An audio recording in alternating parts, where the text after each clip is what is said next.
बिस्मिल्लाहिर्रहमानिर्रहीम। अस्सलामुअलैकुम व्यूवर्स, मैं उम्मीद करता हूँ आप सब खैरियत से होंगे। मैं आपका computer science instructor Shahbaz Ali और आज हम डिस्कस करेंगे एग्जाम्पल्स ऑफ एल्गोरिदम। यहाँ पे तकरीबन हमारे पास 9 एग्जाम्पल्स हैं और हम उन तमाम एग्जाम्पल्स को वन बाय वन डिटेल में डिस्कस करेंगे। जैसे कि इससे पिछले लेक्चर में हमने देखा था फार्मूलेशन ऑफ एन एल्गोरिदम और हमने कीवर्ड डिटेल में डिस्कस किए थे जो भी हम यूज़ करते हैं अपना एल्गोरिदम राइट करने के लिए। आइए थोड़ा सा ओवरव्यू कर लेते हैं। नंबर 1 हमने कीवर्ड पढ़ा था स्टार्ट का। नंबर 2 हमारे पास था इनपुट का। नंबर 3 हमारे पास था सेट का। नंबर 4 हमारे पास इफ एल्स था। नंबर 5 हमारे पास गो टू का। नंबर 6 हमारे पास आउटपुट के लिए था और नंबर 7 हमारे पास एंड और स्टॉप के लिए था। इन तमाम कीवर्ड्स को यूज़ करते हुए हम अपनी एग्जाम्पल्स का जो एल्गोरिदम है वो राइट करेंगे। सबसे पहले तो हम अपने एग्जाम्पल नंबर 1 की जो स्टेटमेंट है वो देख लेते हैं। तो एग्जाम्पल नंबर 1 की स्टेटमेंट हमारे पास कुछ ये है कि हमने 5 नंबर इनपुट करवाने हैं यूज़र से और उन 5 नंबर का आपने सम भी करना है, प्रोडक्ट भी करना है, यानी उन तमाम 5 नंबर्स को आपने मल्टीप्लाई करना है। और नंबर 3 आपके पास क्या था, उनकी आपने एवरेज भी फाइंड आउट करनी है। तो आइए इसका एल्गोरिदम राइट करते हैं। तो सबसे पहले तो आपने अपना एल्गोरिदम स्टार्ट किया। स्टेप नंबर 1 हमने स्टार्ट कर दिया। नंबर 2 हमें क्या ज़रूरत है, हमें 5 नंबर इनपुट करवाने हैं। तो हमने क्या किया, input numbers N0, N1, N2, N3, N4, ये हमारे पास 5 नंबर हो गए। क्योंकि ये 0 से स्टार्ट हो रहा है इसलिए ये हमारे पास 5 पूरे हो गए हैं। सबसे पहला काम हमने इनको सम करना था। तो हमने लिखा, क्योंकि ये प्रोसेसिंग कर रहे हैं तो एल्गोरिदम राइट करते वक्त जो प्रोसेसिंग के लिए कीवर्ड यूज़ होता है वो हमारे पास है सेट का कीवर्ड। तो हमने लिखा set sum to N0 plus N1 plus N2 plus N3 N plus N4। दूसरा काम हमने क्या करना था, प्रोडक्ट निकालना था। तो हमने लिखा N0 multiply by N1 multiply by N2 multiply by N3 and multiply by N4। तीसरा काम हमारा क्या था, हमने इनकी एवरेज फाइंड आउट करनी थी। तो एवरेज फाइंड आउट करने का एक तो तरीका यह है कि आप सम को डिवाइड कर दें जितने भी आपके पास टोटल नंबर्स हैं। तो टोटल नंबर्स हमारे पास कितने हैं, 5 हैं। तो आप इसको कुछ इस तरीके से भी कर सकते हैं कि हमारे पास सम डिवाइडेड बाय 5, यानी जो सम यहाँ पे आपका निकला है उसको 5 से डिवाइड कर दें। इसका दूसरा तरीका क्या है कि आप जितने भी आपके पास नंबर्स हैं उनको आप सम करें। जिस तरह हमने यहाँ पे सम किया N0 plus N1 plus N2 plus N3 and plus N4। आप एक काउंट करें, आपके पास 5 नंबर्स होंगे, जिस वजह से हमने क्या किया, इसको 5 से डिवाइड कर दिया। तो यहाँ पे आप देख सकते हैं कि यहाँ पे हमारे पास सम आ जाएगा, प्रोडक्ट आ जाएगा और एवरेज आ जाएगी। नाउ नेक्स्ट स्टेप में हमने क्या किया, इन तीनों चीज़ों को आउटपुट में ले लिया, यानी इनको आउटपुट करवा दिया, डिस्प्ले करवा दिया। आउटपुट में सम आ गया ये वाला, डिस्प्ले आ गया ये, और एवरेज आ गई ये। अब आप देखें हमारे तीनों काम पूरे हो गए हैं। तो हमारा एल्गोरिदम कंप्लीट हो गया है और इसको हम एंड कीवर्ड से क्या कर देंगे, स्टॉप कर देंगे। ये था हमारे पास एग्जाम्पल नंबर 1 का एल्गोरिदम। अब हम डिस्कस करते हैं हमारी एग्जाम्पल नंबर 2। सबसे पहले हम इसकी स्टेटमेंट देख लेते हैं कि हमने एक्सेलरेशन फाइंड आउट करना है। तो फ्रेंड्स सबसे पहले तो आपको एक्सेलरेशन का फार्मूला पता होना चाहिए। हम जिस तरह फिजिक्स में पढ़ते हैं कि फोर्स इज इक्वल टू होता है हमारे पास मास मल्टीप्लाई बाय एक्सेलरेशन। चूँकि हमें यहाँ पे एक्सेलरेशन चाहिए तो हम मास को यहाँ पे लेके आ जाएंगे और यहाँ पे आने से मास क्या हो जाएगा, डिवाइड हो जाएगा। तो हमारे पास फार्मूला बन जाएगा acceleration is equal to force divided by mass. तो आप देखें कि फार्मूले के मुताबिक हमें 2 चीज़ों की ज़रूरत है, एक हमें फोर्स चाहिए, दूसरा हमें मास चाहिए। तो आप इनपुट में जाएं, तो इनपुट में जाके लिखें मास एंड फोर्स इनपुट करवा दें। देन आपने क्या करना है, प्रोसेसिंग करनी है। तो आप सेट कीवर्ड में आए और लिखा acceleration to force divided by mass, यानी इन दोनों को आपने डिवाइड कर दिया और इसके नतीजे में आपके पास एक्सेलरेशन यहाँ पे आ गई और उस एक्सेलरेशन को आपने आउटपुट करवा दिया। देन आपका जो एल्गोरिदम है वो एंड हो गया, हमने एंड कीवर्ड लिख दिया। तो ये था हमारे पास एग्जाम्पल नंबर 2 जिसमें हमने एक्सेलरेशन फाइंड आउट की। अब हम डिस्कस करेंगे हमारा एल्गोरिदम नंबर 3। सबसे पहले एज यूजुअल हम उसकी स्टेटमेंट देख लेते हैं कि हमने फाइंड आउट करना है वॉल्यूम को। तो आपको पता है कि वॉल्यूम का फार्मूला होता है हमारे पास लेंथ मल्टीप्लाई बाय विड्थ और मल्टीप्लाई बाय हाइट। तो यहाँ पे हमारे पास 3 साइड्स होती हैं, तो हमने यहाँ पे एक ही साइड्स एज्यूम कर लिए कि हमारे पास एक साइड आ गई है। तो सबसे पहले हमने क्या करना है, साइड्स को यूज़र से कहना है कि इनपुट करे। एज यूजुअल हमने स्टार्ट किया और हमने कहा कि इनपुट नंबर किसको, साइड को, कि आप साइड को इनपुट कर दें। स्टेप नंबर 3 में गए, सेट में यानी प्रोसेसिंग कर रही हैं, और यहाँ पे आके हमने क्या किया कि volume to side multiply by side और मल्टीप्लाई बाय साइड्स, यानी तीनों साइडों को आपने आपस में मल्टीप्लाई कर दिया और इसका जो रिजल्ट है वो हमारे पास कहाँ पे आ गया, वॉल्यूम में आ गया। और स्टेप नंबर 4 में हमने क्या किया, वॉल्यूम को आउटपुट करवा दिया, यानी जो भी वॉल्यूम का आंसर है वो आउटपुट में आ जाए। और स्टेप नंबर 5 में हमने अपना जो एल्गोरिदम है वो एंड कर दिया। एग्जाम्पल नंबर 4, तो सबसे पहले देखें कि एग्जाम्पल नंबर 4 में आपने फाइंड आउट करना है एरिया। एरिया किस चीज़ का फाइंड आउट करना है कि आपके पास एक पैरेललोग्राम शेप है, कुछ इस तरह की होती है ये हमारे पास।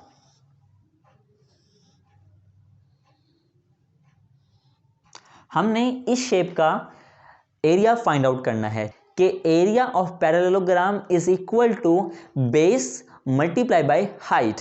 एक को हमने बेस एज्यूम कर लिया और एक को हमने हाइट एज्यूम कर लिया। तो यहाँ पर हमें दो चीज़ों की ज़रूरत है, बेस भी चाहिए हमें और हाइट भी चाहिए।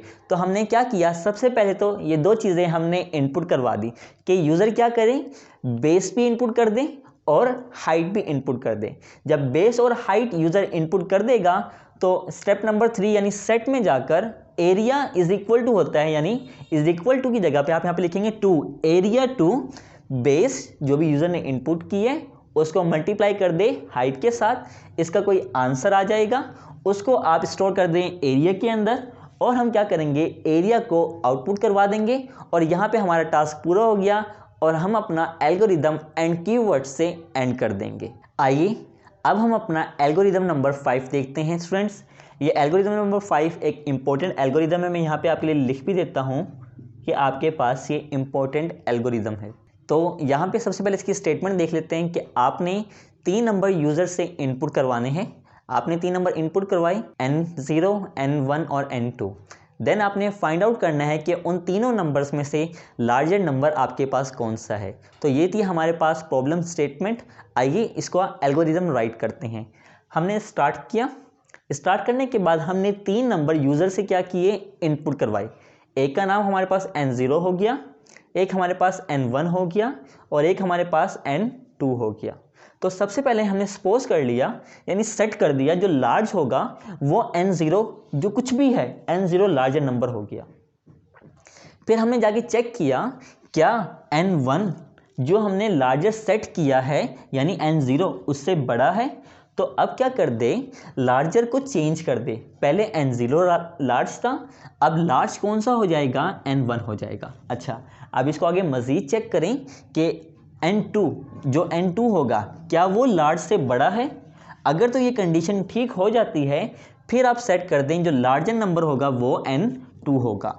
देन स्टेप नंबर 6 में जो भी लार्जर नंबर है उसको क्या कर दें, आप आउटपुट करवा दें और प्रोग्राम एंड कर दें। इसको हम थोड़ी सी वैल्यू लेते हैं और वैल्यू की मदद से मैं आपको समझाने की कोशिश करता हूं। सबसे पहले तो आपको पता होना चाहिए कि N0 लार्जर नंबर कब होगा, जब N0 N1 से भी और N2 से भी लार्जर होगा तो हम कहेंगे कि N0 लार्जर नंबर है। सेम N2 के लिए, N1 के लिए। N1 कब लार्जर होगा, जब वो N0 से भी लार्जर होगा और N2 से भी लार्जर होगा। और इसी तरह N2 कब लार्जर होगा, जब वो N0 और N1 दोनों से लार्जर होगा। अब हम सपोज कर लेते हैं कि हमारे पास N0 इज इक्वल टू है 5 के, N1 इज इक्वल टू है 6 के, N2 इज इक्वल टू है हमारे पास 7 के। तो सबसे पहले हमने सपोज कर लिया कि जो भी N0 होगा यानी N0 हमारे पास क्या है, 5 है, हमने कहा ये लार्जर नंबर है। अब आगे जाकर हमने N0 का कंपैरिजन किया N1 के साथ। तो N1 हमारे पास क्या है, 6 है और N0 हमारे पास क्या है, 5 है। अब आप देख सकते हैं N1 larger than N1 greater than large, यानी N1 लार्ज से क्या हो गया, ग्रेटर हो गया। कंडीशन आपके पास क्या हो गई है, ठीक हो गई है।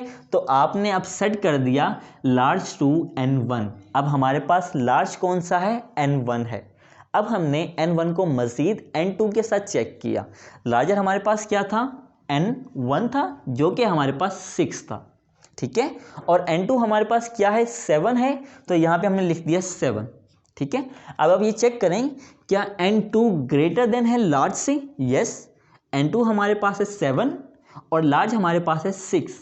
तो आप देख सकते हैं कि हमारे पास जो हमारी कंडीशन है वो ठीक हो गई है। तो हमने अब सेट कर देना है लार्ज टू N2।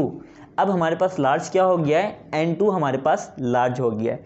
और आउटपुट हमने क्या कर देना है, लार्ज को। तो लार्ज हमारे पास क्या है, N2 है, और इस N2 को हमने क्या कर दिया, लिख दिया, और इस N2 को हमने लिख दिया लार्ज इज इक्वल टू का हमारे पास 7 के। तो ये हमारे पास आउटपुट आ गया। तो ये था हमारे पास एल्गोरिदम नंबर 5, जिसमें मैंने आपको बताया कि अगर आपके पास 3 नंबर्स होंगे तो आप कैसे फाइंड आउट करेंगे कि आपके पास कौन सा नंबर सबसे लार्ज है। मैं उम्मीद करता हूँ आपको ये एल्गोरिदम अच्छे तरीके से समझ आया होगा। अगर आपको कोई क्वेश्चन है तो कमेंट कीजिए, मैं इंशाल्लाह आपके हर एक क्वेश्चन का जवाब दूंगा। एल्गोरिदम नंबर 6, तो एल्गोरिदम नंबर 6 की स्टेटमेंट हमारे पास ये है कि हमने ग्रेड असाइन करना है किसी सब्जेक्ट को, और वो हमने असाइन करना है उसकी मार्क्स को देखते हुए, यानी स्टूडेंट के मार्क्स को मद्देनज़र रखते हुए किसी सब्जेक्ट में हमने उसको कोई ग्रेड असाइन करना है, ठीक है। और ग्रेड की स्कीम क्या होगी वो मैं आपको भी बताता हूँ। तो सबसे पहले हमने क्या किया, आपको पता होना चाहिए कि परसेंटेज कैसे फाइंड आउट करते हैं। परसेंटेज आपके पास क्या होता है, obtain marks divided by total marks और देन मल्टीप्लाई बाय 100। तो सबसे पहले आप देख सकते हैं कि इसमें हमें 2 चीज़ों की ज़रूरत है, हमें ऑब्टेन मार्क्स भी चाहिए और हमें टोटल मार्क्स भी चाहिए। स्टेप नंबर 1 हमने स्टार्ट किया, देन इनपुट नंबर, हमने 2 नंबर इनपुट करवा दिए। एक हमने ऑब्टेन मार्क्स इनपुट करवा दिया और दूसरा हमने टोटल मार्क्स इनपुट करवा दिया। अब हमने क्या करना है, प्रोसेसिंग करनी है। तो हम सेट कीवर्ड में आए और हमने लिखा परसेंटेज इज इक्वल टू की जगह हम क्या लिखते हैं, 2 percentage to obtain marks divided by total marks, यानी जितने भी ऑब्टेन मार्क्स हैं उसको आप डिवाइड कर दें टोटल मार्क्स के साथ, और जो उसका आंसर आए उसको आप मल्टीप्लाई करें 100 से। तो इस तरीके से आप यहाँ पे परसेंटेज फाइंड आउट कर लेंगे। अब उस परसेंटेज को मद्देनज़र रखते हुए हमने कोई ग्रेड असाइन करना है उस सब्जेक्ट को। फॉर एग्जाम्पल, अगर ऐसा होता है कि परसेंटेज जो हमारे पास स्टूडेंट ने हासिल की है, अगर वो ग्रेटर देन 80 है, अगर वो 80 से ज़्यादा है, तो हम उसको ग्रेड दे देंगे A+ का। एल्स अगर ऐसा नहीं है, अगर स्टूडेंट की परसेंटेज ग्रेटर देन है 70 से, अगर स्टूडेंट की परसेंटेज 70 से ज़्यादा है, तो अब आपने उसको ग्रेड देना है A का। इसी तरह मज़ीद हम चेक करेंगे, अगर स्टूडेंट की परसेंटेज ग्रेटर देन है 60 से, तो हमने उसको ग्रेड असाइन कर दिया B का। इसी तरह अब हमने मज़ीद चेक किया, अगर स्टूडेंट की परसेंटेज ग्रेटर देन है 50 से, तो हमने उसको ग्रेड दे देना है C का। देन अगर स्टूडेंट की परसेंटेज 40 से ज़्यादा है, तो हमने उसको ग्रेड दे दिया D का। एल्स अगर ये भी नहीं है तो चेक करें, अगर परसेंटेज हमारे पास ग्रेटर देन है 33 से, तो हमने उसको ग्रेड दे दिया E का। अगर ऐसा भी नहीं है तो हमने चेक किया क्या स्टूडेंट की परसेंटेज इसके अलावा है, यानी E भी नहीं है, यानी परसेंटेज हमारे पास 33 से कम हो गया, तो आपने क्या ग्रेड दे देना है, F का। और जो भी ग्रेड होगा उसको आपने क्या कर देना है, आउटपुट कर देना है, और यहाँ पे आपका एल्गोरिदम क्या हो जाएगा, एंड हो जाएगा। लेट्स सपोज कि हमारे पास किसी सब्जेक्ट में आते हैं 50 मार्क्स, देन 50 मार्क्स हमने यहाँ पे चेक किए, क्या 50 हमारे पास 80 से बड़ा है, तो डेफिनेटली ये हमारे पास क्या हो गया, फॉल्स हो गया। हम यहाँ पे मूव कर जाएंगे। क्या हमारे पास 50 70 से ग्रेटर है, नहीं, ये भी फॉल्स हो गया। आप यहाँ पे मूव करें। क्या 50 हमारे पास ग्रेटर देन है 60 से, ये भी फॉल्स हो गया। इसका मतलब ये जो मैसेज हैं ये डिस्प्ले नहीं होंगे। अब हम चेक करें, क्या 50 ग्रेटर देन है 50 से, नहीं, ग्रेटर नहीं है, इज इक्वल टू है, तो यहाँ पे हमें इज इक्वल टू की बात नहीं कर रहे हैं, तो ये भी हमारे पास नहीं होगी क्योंकि ये कंडीशन फॉल्स हो गई है। अब हम चेक करें, क्या 50 ग्रेटर देन है 40 से, हाँ, यहाँ पे ये स्टेटमेंट क्या हो गई है, ट्रू हो गई है। तो इसके साथ मैसेज आपने क्या देना है, सेट ग्रेड डी का, यानी अगर किसी सब्जेक्ट में 50 मार्क्स आते हैं तो उसको ग्रेड क्या मिलेगा, डी ग्रेड उसको असाइन हो जाएगा।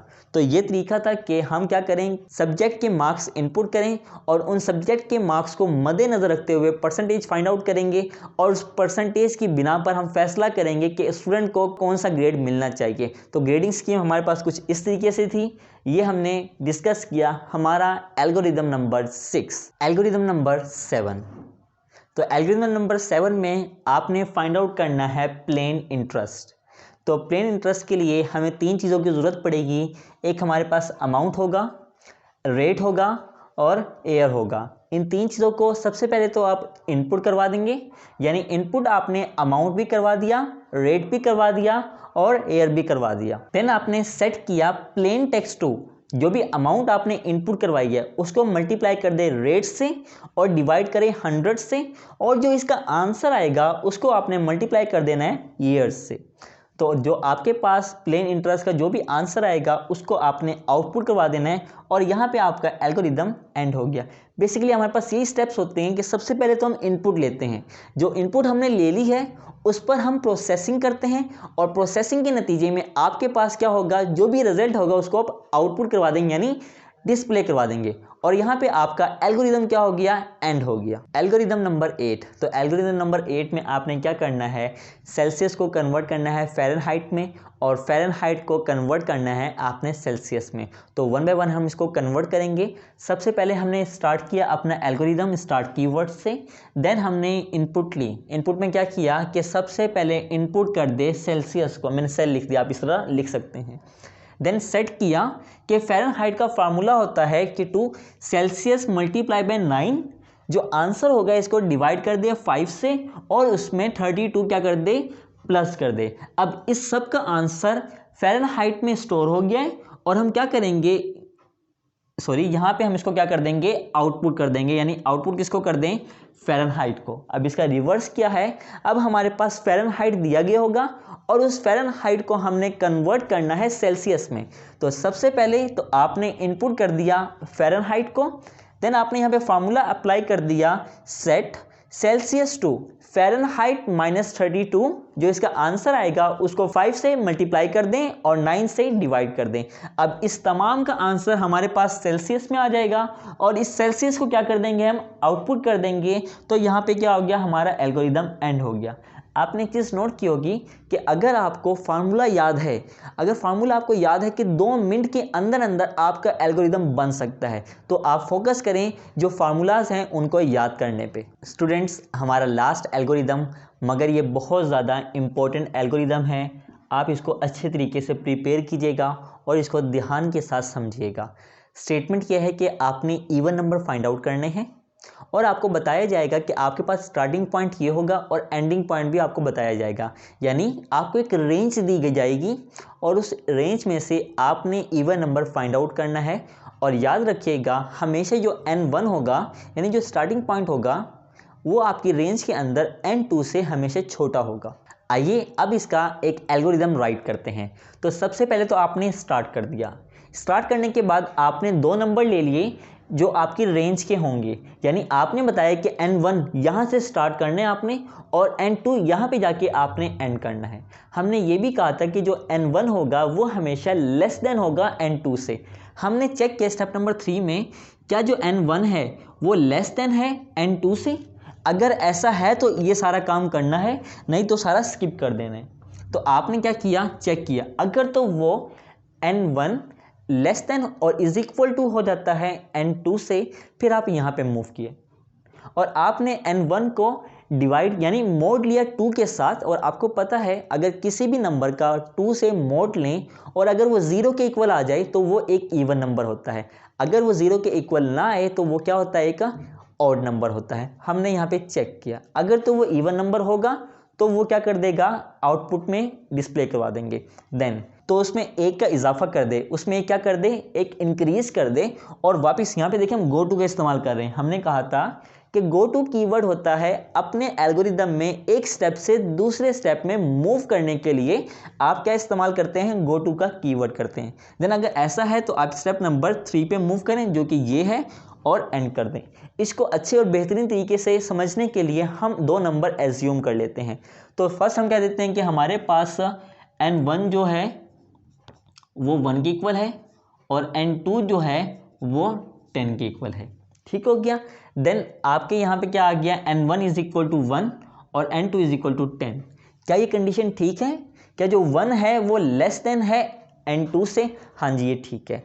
अब 1 का जब मोड लेंगे तो आपको पता है कि 1 आपके पास एक ज़ीरो नहीं बचेगा रिमाइंडर में, तो ये आपके पास क्या आ जाएगा, एक ऑड नंबर आ जाएगा। हम इसको डिस्प्ले नहीं करवाएंगे और जो भी हमारे पास n1 होगा यानी जो 1 था उसमें एक इंक्रीज़ कर देंगे। तो अब हमारे पास क्या हो गया, 2 हो गया। हमने मूव कर जाना है स्टेप नंबर 3 पे। अब यहाँ पे चेक करें कि हमारे पास क्या आ गया, 2 आ गया। क्या ये जो 2 है ये लेस देन है 10 से? हाँ जी, ये लेस देन है। आप यहाँ पे आ जाएं, 2 का मोड लें 2 के साथ। तो ये मैंने मोड ले लेता हूँ, 2 1 2। क्या आ गया आपके पास, 0 आ गया। 0 का मतलब है 2 आपके पास एक इवन नंबर है और हमने यहाँ पे आउटपुट में 2 हमारे पास आ गया। अच्छा, ये काम करने के बाद आप दोबारा क्या करें, इसमें इंक्रीज कर दें। यहाँ पे क्या था, 2 था। जब 2 में हमने 1 प्लस किया तो वो क्या हो गया, 3 हो गया। अच्छा, 3 होने के बाद वो क्या कहता है, गो टू स्टेप नंबर 3। आप स्टेप नंबर 3 पे मूव करें। तो यहाँ पे हमारे पास अब क्या आ गया है, 3 आ गया है। क्या 3 हमारे पास लेस देन है 10 से? यस, ठीक है। अब यहाँ पे आ जाएं, इस 3 का मोड लें 2 के साथ। देखें, 2 1 2, हमारे पास रिमाइंडर क्या बच गया, 1 बच गया, जो कि 0 के इक्वल नहीं है और हम इसको आउटपुट नहीं करवाएंगे क्योंकि ये फॉल हो रहा है। देन आपने क्या किया, इसमें 1 का इजाफा कर दिया, 3 था। जब उसमें आप इंक्रीज करेंगे, यहाँ पे 3 आ गया। जब आपने उसे इंक्रीज किया तो वो क्या हो गया, 4 हो गया। देन 4 होने के बाद वो क्या, गो टू स्टेप नंबर 3। आप स्टेप नंबर 3 पे मूव करें। देन ये हमारे पास आ गया हमारा स्टेप नंबर 3 और यहाँ पे मैंने क्या लिख दिया, 4 लिख दिया। क्या 4 हमारे पास लेस देन है 10 के साथ?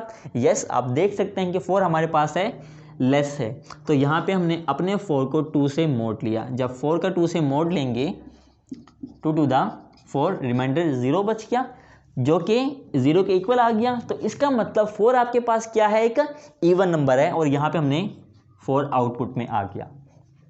सेम ये प्रोसेस चलता रहेगा। हम इसी तरह हमारे पास 6 भी आ जाएगा, 8 भी आ जाएगा। अब हमारे पास 10 को चेक कर लेते हैं। अब फर्स्ट करें कि यहाँ पे हमारे पास, लेट्स सपोज यहाँ पे हमारे पास 10 आ गया। क्या 10 से लेस देन है?